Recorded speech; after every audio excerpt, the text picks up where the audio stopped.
Depuis que nous avons commencé notre temps de jeûne et prière de 21 jours, je vous ai beaucoup parlé de votre relation avec Dieu. J'ai insisté sur votre relation avec Dieu. Je veux maintenant vous parler de votre relation avec les autres. Votre relation avec les autres êtres humains autour de vous. C'est tellement important.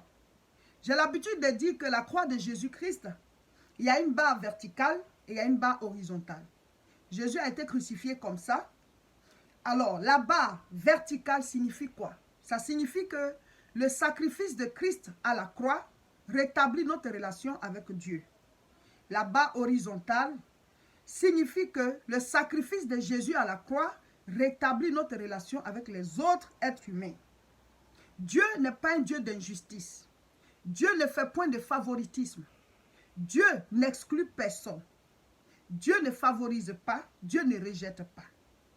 Si tu es en conflit avec quelqu'un, Dieu connaît entre vous deux qui a tort, qui n'a pas tort. Mais il dit, il faut qu'il y ait la paix entre toi et les autres êtres humains autour de toi. Dieu ne dit pas de faire des autres nos amis. Il ne dit pas de prendre tout le monde en amitié. Non. Les amis, on les choisit. Dieu ne nous oblige pas à fréquenter certaines personnes. Mais Dieu dit, il faut qu'on soit en paix avec les autres êtres humains. Il faut qu'on soit en paix avec tous les hommes. Vous comprenez? Ça veut dire que tu dois régler toute situation de conflit entre toi et les autres. Tu dois mettre la paix entre vous. Être en paix et être ami, c'est différent. Être ami, c'est un pas de plus. Voilà, on est en paix, mais je choisis la personne comme mon ami. Vous voyez souvent dans une salle de classe, tous les élèves sont dans la même classe, mais ils ne sont pas tous amis. Hein? Ils sont amis, se choisissent par affinité, selon certains penchants et tout. Mais ils sont tous de la même classe. Ils ne sont pas en guerre. Ils sont tous de la même classe. Vous voyez, on est tous sur la terre. Dieu ne veut pas qu'on soit en guerre. Dieu ne veut pas qu'on soit en conflit. Mais tu peux choisir l'ami qui te va. Dieu ne t'oblige pas. Mais quand tu es en conflit et qu'il y a des situations de conflit entre toi et les autres, c'est ça que Dieu veut qu'on évite. Et il dit même que si tu apportes ton offrande devant l'autel, c'est-à-dire tu viens faire l'offrande à Dieu, et puis là tu te souviens que quelqu'un a quelque chose contre toi, c'est pas que tu as quelque chose contre quelqu'un, hein?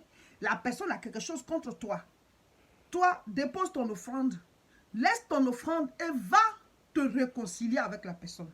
Il ne dit pas va être ami. Parce que souvent quand on explique comme ça, les gens disent ah, mais la personne m'a fait ça, donc je vais encore me promener avec elle, on va encore traîner ensemble. Ce n'est pas de ça que le Seigneur parle. Le conflit qui vous lie, il faut que ça soit réglé. Et si c'est toi qui dois te rabaisser pour demander pardon, pour rétablir la paix entre vous, tu le fais. Et après ça, si vous voyez, il n'y a plus de conflit, vous pouvez vous dire bonjour. Voilà, vous pouvez vous rendre des services, mais ça ne devait pas ton ami. Tu vas le faire entrer chez toi. Tu vas encore faire des choses tu vas l'amener à faire des choses qu'il avait faites avant, puis les problèmes sont arrivés. Non. Romains chapitre 12, verset 18. S'il est possible, autant que cela dépend de vous, soyez en paix avec tous les hommes. Dieu veut qu'on soit en paix avec tous les hommes. Les hommes de nos familles, hommes, femmes, en tout cas tous les êtres humains de notre famille, de notre environnement, là où on vit, au quartier, dans le village, dans la ville, dans le lieu de travail, dans l'école qu'on fréquente, dans l'université où on est, partout, le marché où on vend, ta voisine, là où tu vas, tu déposes ta marchandise, tous ceux qui sont autour de toi. Dieu veut que tu sois en paix avec eux. Mais il a précisé, s'il est possible, parce qu'il y a des gens avec qui il n'est pas possible de faire la paix. Toi, tu vas faire un pas, mais la personne a un problème. Là, Dieu le sait.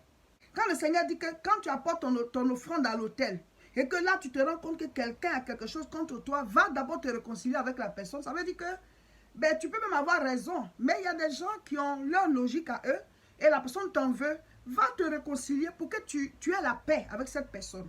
Vous voyez, ça te permet toi-même d'être épanoui. Ça te permet de te libérer de tout fardeau dans ton cœur et de pouvoir évoluer et réussir dans la vie sans problème. Et ça ouvre les portes de ta vie. C'est ça. Donc, Dieu veut qu'on soit en paix avec tous les êtres humains. Souvent, on s'attire des ennuis. Souvent, nous-mêmes, on est à la base des problèmes avec les autres. Souvent, on est des gens à problème. Pourtant, on est chrétiens. Dans ce temps de jeûne et prière, j'aimerais que chacun de nous devienne, que tu sois sincère avec Dieu. Que tu sois sincère avec toi-même. La parole est comme le miroir. Voilà, quand on prend un miroir comme ça, puis on met ça devant, puis chacun se regarde là. Tu vas voir la saleté, tu vas voir ici, tout ce qu'il y a comme bosse aussi, toi, ou bien, voilà. Tu vois les difficultés, tu vois les problèmes, tu vois tout ce qui ne va pas. Donc, tu dois rectifier. Mais la parole de Dieu, c'est comme ça. Quand tu écoutes la parole, c'est comme un miroir dressé devant toi. Tu dois vérifier et voir. Ah, ça là, c'est pas bon, ça, c'est pas bon. Sois sincère envers toi-même. Mais souvent, tu vois rouge, tu dis c'est bleu. Tu vois blanc, tu dis c'est noir. Parce que tu es flou. Tu veux entretenir le mal. Tu veux entretenir ce qui n'est pas juste. Mais Dieu est un Dieu de pureté. Dieu est un Dieu de sainteté. Dieu, si tu veux marcher avec lui, sois pur. Donc, maintenant, je suis en train de vous parler de votre relation avec les autres. Comment ça va avec les autres? Faites la liste de tous ceux avec qui ça ne va pas. Allez vers eux, appelez-les, cherchez à vous réconcilier. Demandez pardon. La personne va dire, oui, tu avais fait ça, tu dis, il n'y a pas de problème. Je demande pardon. Ne va pas encore pour créer un autre conflit. Fais tout ce que tu peux pour obtenir la paix. On ne te dit pas d'être ami, je répète. Mais aie la paix, sois en paix avec les autres. C'est ce que Dieu nous demande. Maintenant, si toi tu fais le pas que la personne ne veut pas, ce n'est pas ta faute. Tu as fait ce que tu peux faire. Dieu qui sait tout, qui voit nos cœurs, il sait déjà qui a le problème. Dieu sait. Et maintenant, toi, tu fais encore un pas, mais Dieu a vu. Maintenant, si la personne ne veut pas t'accueillir, toi, devant Dieu, tu es en paix avec la personne. C'est comme ça. Amen. Maintenant, quand tu as fini de faire la paix, la relation qui vous lie maintenant, c'est la relation de qui et qui. C'est la relation comme deux inconnus. Quand tu rencontres un inconnu dans la rue, vous ne vous frappez pas, vous ne vous battez pas, vous ne vous regardez pas mal. Mais si sur le chemin, l'inconnu là te salue, tu vas répondre.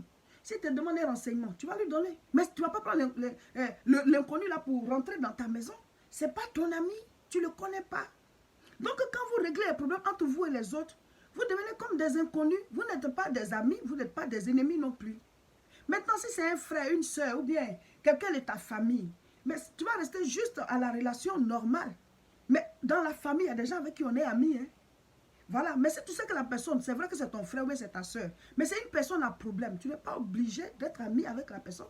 Tu n'es pas obligé de lui raconter tout parce que c'est ta soeur, c'est ton frère. Et c'est Caïn n'a pas tué Abel. Mais ce que Dieu veut, c'est qu'il y ait la paix entre vous. Ce que tu peux faire pour qu'il n'y ait pas de conflit, pour qu'il n'y ait pas de, de tension, enlève ça. Fais-le pour que toi-même tu sois en paix. C'est ça que Dieu veut. Parce que ça bloque beaucoup vos prières. Vous êtes en train de prier, vous apportez vos offrandes, vous apportez même la prière, c'est une offrande. Même quand tu es en train de louer, c'est une offrande de louange. Même l'adoration. C'est-à-dire, la prière fait monter un parfum vers Dieu. C'est ça l'offrande. Et l'offrande même aussi. Tout ça. Mais si tu veux obtenir l'exaucement à tes prières, il ne faut pas qu'il y ait un cœur qui gémisse contre toi. Il ne faut pas qu'il y ait quelqu'un qui fait parce que Dieu est juste. Dieu est juste. Donc quand quelqu'un gémit contre toi, que tu aies raison ou pas, toi tu veux la paix. Et le fait de demander pardon ne veut pas dire que tu vaux rien ou bien tu t'es diminué. Non, la Bible dit au contraire, que celui qui veut être grand, qu'il soit humble. Humilie-toi, Dieu va t'élever. Dieu veut t'élever. Dieu va t'élever. Alléluia, humilie-toi devant Dieu. Il va t'élever. Alléluia, humilie-toi devant Dieu. Dieu va t'élever. Même Jésus-Christ, les gens l'ont frappé. Il avait fait quoi? Il n'a rien fait. Oh. Il y a des combats là où on gagne en se rendant faible. Jésus s'est fait faible pour gagner. Il pouvait tout de suite invoquer Dieu pour que des anges arrivent pour frapper, tuer tous ceux qui étaient en train de le crucifier là. Mais non, il s'est fait faible. Jusqu'à la mort. Parce qu'il fallait se faire faible pour gagner. Il y a des combats comme ça. Tu dois te rabaisser pour avoir la victoire. Donc rétablissez votre relation avec les autres. Faites la paix avec les autres. Vous allez voir que vous serez plus épanouis. Vos cœurs seront libérés de certains fardeaux qui vous embêtent quand vous priez. Maintenant, si la personne ne veut pas, tu auras tout fait. Devant Dieu, tu as fait ton pas. Mais la personne ne veut pas, tu ne peux rien. Il dit autant que cela dépend de vous. S'il est possible. Mais là, dans ce cas, ce n'est pas possible parce que ça ne dépend pas de toi. Donc, tranquille.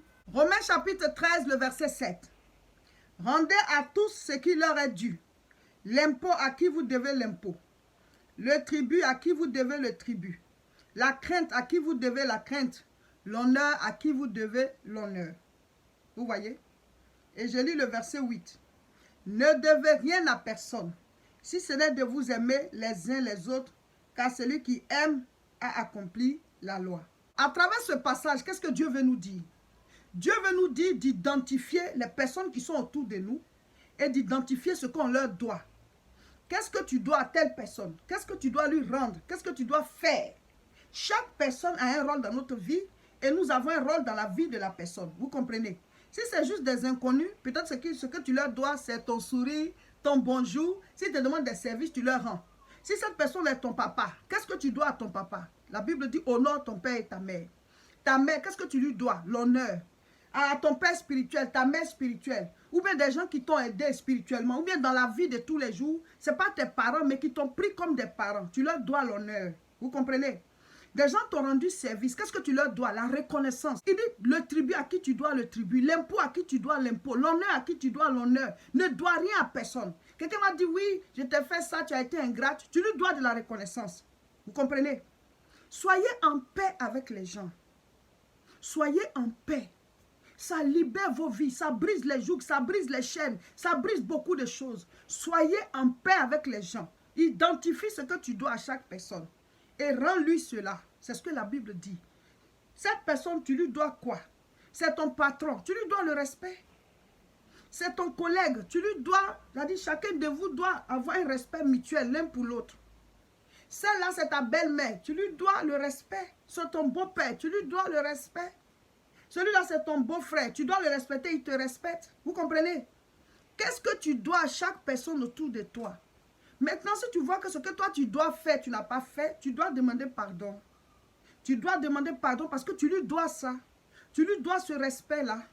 Tu lui dois cet honneur-là que tu devais lui accorder. Il y a des gens qui sont en palabre avec leurs parents. C'est vrai, il y a des parents difficiles. Il y a des parents même, ils sont comme ton ennemi même. Il y a des parents, ils sont comme ton ennemi. Il y a des parents même, c'est eux-mêmes qui enfoncent leurs enfants. Mais oui, on n'a pas choisi, c'est Dieu qui choisit nos parents. Mais il dit honore ton père et ta mère. Il n'a pas dit honore-les s'ils sont bien, honore-les s'ils sont gentils, honore-les s'ils se sont occupés de toi, honore-les s'ils te prennent bien. Non, il dit honore ton père et ta mère, point. Et c'est comme ça que tes jours seront prolongés sur la terre. Donc la personne là, tu lui dois l'honneur, il faut lui accorder l'honneur. Occupez-vous, en tout cas, de régler vos relations avec les gens.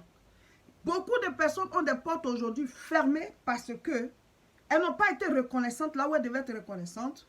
Elles n'ont pas été bien là où elles devaient être bien. Des gens t'ont hébergé au départ. Tu leur as causé du temps avant de partir. Des gens t'ont fait entrer dans une entreprise. Tu as créé des problèmes à ces personnes dans la même entreprise. Des gens t'ont présenté à des gens. Tu as gâté la relation de ceux qui t'ont présenté à ces personnes. Tu as gâté leur relation. Tu as détruit beaucoup de choses et les gens respirent avec ça. C'est dans leur cœur. Mais comment est-ce que Dieu peut t'exaucer? Si ça ne va pas avec les autres êtres humains, pendant que Dieu est un Dieu de justice, un Dieu d'amour, qui ne fait point d'acception de personnes et qui ne fait point de favoritisme, qui aime tous les hommes de la même manière, tu es à la base de la souffrance de quelqu'un d'autre. Comment est-ce que Dieu peut te bénir? Comment est-ce que tes sujets de prière peuvent monter à Dieu? Donc je dis qu'on a parlé de notre relation avec Dieu, mais maintenant je vous parle de votre relation avec les autres. Parce que Dieu dit d'être en paix avec les autres êtres humains. Parce que c'est Dieu qui a créé tout le monde. Ce n'est pas parce que quelqu'un n'est pas chrétien que ça veut dire que tu vas lui faire quelque chose, mais il va avoir un problème entre vous, et puis tu as tort, et puis Dieu est derrière toi. Non. Dieu n'est pas le Dieu seulement des chrétiens. Quand tu acceptes Jésus, tu deviens chrétien parce que c'est Jésus qui a le chemin pour le salut. Mais Dieu, il est d'abord le Dieu de tous les hommes. Tous les hommes seront jugés. Mais nous sommes acquittés par le sang de Jésus. Donc, tu ne peux pas avoir tort face à un païen et puis Dieu va te supporter. Non. Attention. Attention à la manière de comprendre la parole de Dieu. Oh mes frères, mes soeurs, réglons nos relations avec les autres. Ne dors pas avec des fardeaux. Ne dors pas avec des peines de ce qu'avec quelqu'un ça ne va pas. Règle, même si c'est toi qui dois te rabaisser, rabaisse-toi. Maintenant, si la personne ne te reçoit pas, tu auras fait ton pas, Dieu le sait. Mais au moins, toi, tu sais que tu as rétabli cette relation. Ça dépend d'elle maintenant. Vous comprenez? Mais si tu ne vas pas vers les gens et que vous avez des conflits, et puis toi, tu es là, tu pries, ça ne peut pas être exaucé. C'est la Bible qui le dit. Que tu aies raison ou pas, rétablis tes relations avec les autres. Amen. Aujourd'hui, nous lisons Matthieu chapitre 8. Lis tout l'évangile de Matthieu chapitre 8 et puis écris en commentaire ce que tu auras compris. Notre sujet de prière est le même que celui d'hier. Seigneur, donne-moi une bonne éducation spirituelle. Malgré qu'il y a la grève, les gens vont au travail, les activités continuent. Donc, ce n'est pas les chrétiens qui vont arrêter leur prière. Alléluia. Donc, le samedi 11, à partir de 14h30, tous à Aubervilliers. L'adresse 29 rue Sadi Carnot, 93 300. Le thème c'est « Je ne laisse rien à Satan ». Cette année, on ne laisse rien. La grande conférence que nous avons annoncée depuis plusieurs mois, la CIMA, Conférence internationale de la moisson abondante, ce sera un rassemblement spirituel. Cliquez sur s'abonner, sur Facebook, comme sur YouTube aussi. Et surtout, partagez la vidéo pour les autres.